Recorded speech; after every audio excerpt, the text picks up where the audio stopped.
সন্ন্যাসীর দৃষ্টিও পড়েছে বালকের উপরে, যাকে আমি তীর্থে তীর্থে খুঁজে খুঁজে বেড়াচ্ছি। এই ঘরে জন্ম নিয়েছে দুরন্ত বালক, ছুটতে ছুটতে ছোটবেলা থেকে দুরন্ত মায়ের কাছে চলে গেল। তাহারাই পণ্ডিত চিন্তা করলেন, কেউ যদি ভিক্ষা নেয় তাকে কিছু দক্ষিণা দিতে হয়। ভিক্ষা শব্দের অর্থ হচ্ছে ভোজন করা।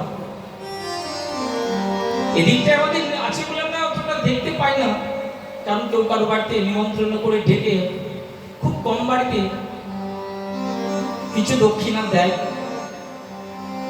অধিকাংশ বাড়িতে আর দেয় না। কিন্তু এইগুলো বীরভূমে, হুগলিতে আজও প্রচলন আছে। কেউ যদি কিছু সেবা করে তাকে কিছু দক্ষিণা দেয়।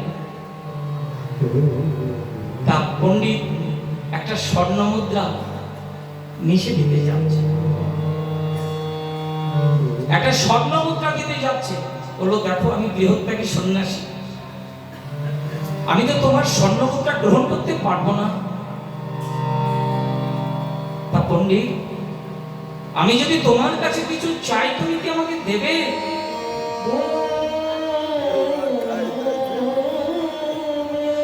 পণ্ডিত মনে মনে ভাবছে,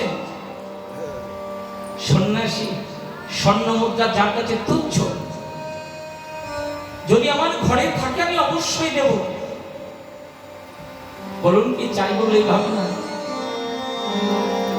ওই কামা তুলসী গঙ্গা জলে আপনি শপথ করুন, আমি যা চাইবো আমাকে দেবেন। বেশ, বলুন কি চাই? ঘরে যদি থাকে আমি দেব। তা বললো, পণ্ডিত তোমার ওই যে পুত্র, তোমার পুত্র এই ঘরে থাকবার জন্য জন্ম নেয়নি গো।